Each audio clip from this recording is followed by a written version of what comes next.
Olá pessoal, eu sou Erisvaldo Correia e seja bem-vindo a mais um vídeo de exercício em Python aqui no nosso canal.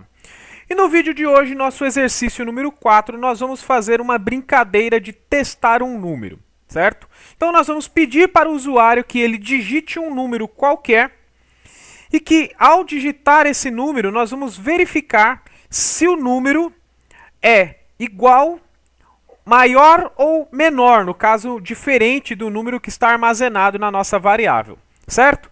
Então, enquanto o número for diferente, nós vamos solicitar um novo número ao nosso usuário e ele vai ter que pegar e vai ter que digitar novamente. Mas nós vamos dar algumas dicas para o nosso usuário. É como se fosse um joguinho, certo? De adivinhar o número.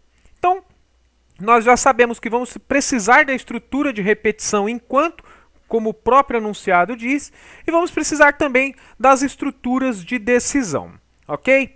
A primeira coisa que eu vou fazer é definir um número padrão aqui, primeiramente, para que nós possamos deixar esse número armazenado para a máquina, e aí no caso é esse número que o usuário vai ter que tentar adivinhar. Então eu vou colocar aqui então uma variável n, que vai ser o número que nós vamos testar, certo?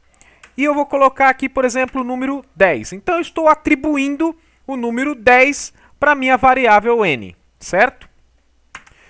E eu vou pegar agora e vou inicializar uma variável, certo? Essa variável, ela é, no caso, a variável que vai receber o valor do nosso usuário, certo? Eu vou colocar ela aqui como sendo o de usuário, ok? Eu vou inicializar ela com 0, certo? Por que 0?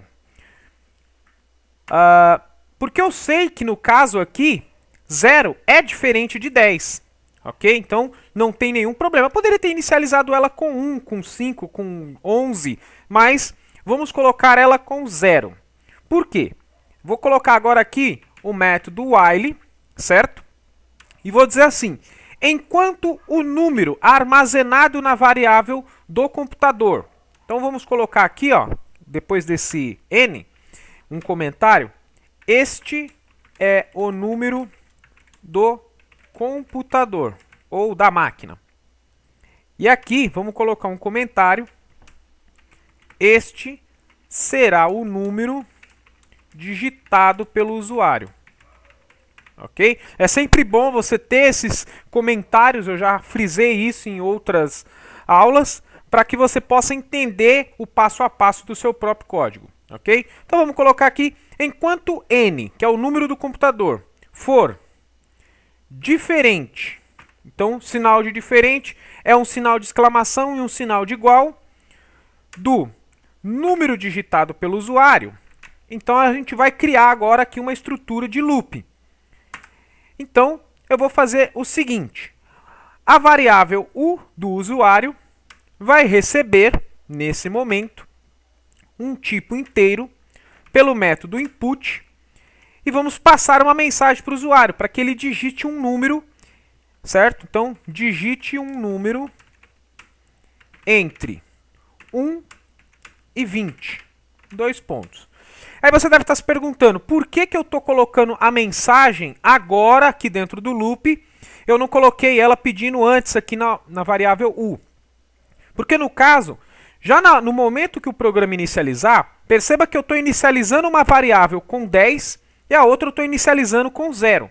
É óbvio nesse caso que elas já são diferentes. Então quando ele chegar aqui na estrutura do enquanto, ou seja, do while, enquanto o n for diferente de u, ele vai entrar no bloco de repetição. Então, não tem problema nenhum. Eu posso simplesmente inicializar minha variável do usuário aqui fora e dentro do laço de repetição, já que eu vou ter que ficar repetindo essa mensagem para o usuário, aí sim eu declaro aqui no caso a minha variável. Porque se eu declarasse aqui fora, eu teria que repetir esse mesmo comando aqui dentro. Então eu teria uma redundância no meu código.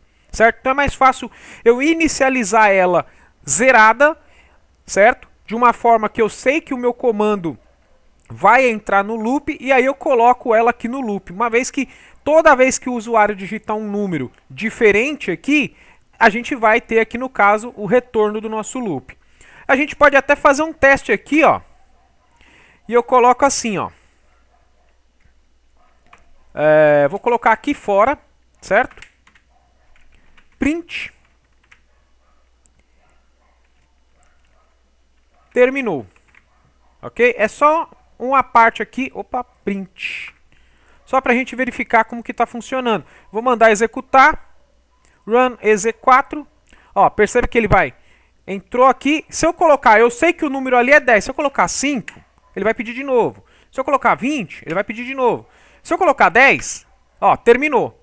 Então, a parte do nosso loop está funcionando perfeitamente. A hora que eu coloco o valor exatamente igual ao que está aqui na minha variável n, então ele sai do loop, certo? Então, essa parte aqui nós já terminamos.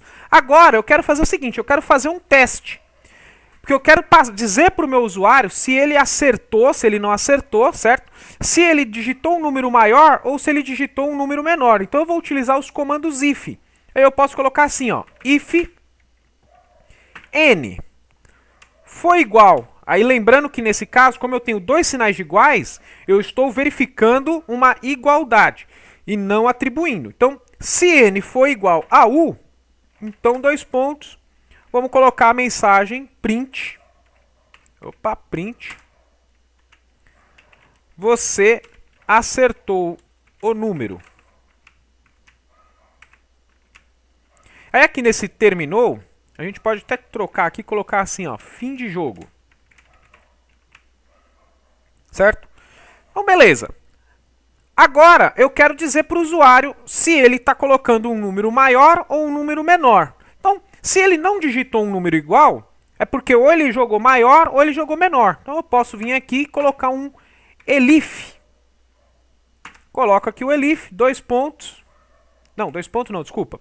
Vou colocar assim, n for maior que u. Ou seja, o usuário digitou um número que é menor que a letra n, certo? Então eu vou colocar assim, ó, print, digite um número maior, ok? Nesse caso, por que eu coloquei maior? Porque a variável armazenada ela é maior que a variável que o número que o usuário digitou. Então ele digitou um número menor. No caso aqui nós temos 10. Se o usuário digitar 7, então vai aparecer essa mensagem, digite um número maior. Caso contrário, eu não preciso de uma outra condição elif, basta eu colocar agora um else, porque se não é igual, não é maior, é porque ele digitou menor. Então, caso contrário, a gente exibe uma mensagem, digite um número menor. A ordem aqui, pessoal, que eu estou colocando aqui as condições do if, não importa, tá? Eu poderia aqui, por exemplo, onde eu coloquei esse sinal de igualdade, eu poderia colocar assim, ó, menor, e aí aqui colocar digite um número menor, ok? Sendo nessa primeira, e colocar aqui por padrão no else, o caso do... Eu acabei colocando dois parênteses aqui. Colocar aqui no caso, por exemplo, o você acertou o número, certo? Então assim... Não importa a ordem que você monta aqui o if. O que você não pode fazer é criar uma redundância na sua concepção aqui, ok? Agora, se eu mandar executar, vou colocar aqui run EZ4, ó, digite um número entre 1 e 20. A gente sabe que é 10, mas a gente quer testar todas as possibilidades, ok? Então, vou colocar lá 15, ó, digite um número menor. Vou colocar agora 7, aparece, ó, digite um número maior. Agora, se eu colocar 10, você acertou o número, fim de jogo, ok? Agora é o seguinte, para tornar um pouco mais dinâmico o nosso exercício aqui, lembra que eu já numa aula passada já comentei sobre módulos, ou seja, aquelas bibliotecas que complementam o Python com algumas funcionalidades? Pois bem, nós podemos buscar um número dinâmico, ou seja, aqui a gente sabe qual é o número, mas se a gente mesmo quiser brincar com o jogo, aqui não tem muita graça, porque a gente sempre vai saber qual que é o número armazenado, e nesse caso aqui, o número armazenado sempre vai ser o mesmo. Então, o jogo acaba se tornando trivial. Então, a gente pode fazer o seguinte, a gente pode importar uma biblioteca padrão do Python que gera números aleatórios, certo? Ela cria números aleatórios. No caso, essa biblioteca ela se chama random. E nós vamos utilizar um método dela chamado randint, que ou seja, ela vai randomizar um número inteiro. Então como é que eu faço isso? Eu vou fazer o método de chamada que a gente já aprendeu lá na aula. Se você não lembra, eu vou repassar aqui, que é from, ou seja, da biblioteca random, certo? Importar o que? Eu quero que ele importe para mim, no caso, o método randint. Ou seja, eu quero que ele traga para mim apenas a parte que trabalha com randomização de números inteiros. E aonde que eu vou utilizar isso aqui? Aqui na variável do número do computador. Então eu vou colocar aqui a variável n vai receber o quê? Um método randint de 1 entre 1 e 20. Fecho parênteses. Então aqui eu posso determinar o range que eu quiser, certo? O range é o limite do alcance. Então eu determino a partir de que valor vai começar a minha biblioteca de randomização e até que valor ela vai. E aí nesse intervalo entre 1 e 20, o próprio computador, o sistema vai gerar um número aleatório. Então agora nós não sabemos qual é o número que vai ser gerado. Então se eu mandar executar novamente, ó, run exe4, agora eu não sei qual que é o número que ele escolheu. Eu vou colocar 10. Ó, tá vendo? Já não é mais 10. Só que aqui, pela mensagem que vocês podem ver, ó, digite um número menor. Então é menor que 10. Eu vou colocar 1.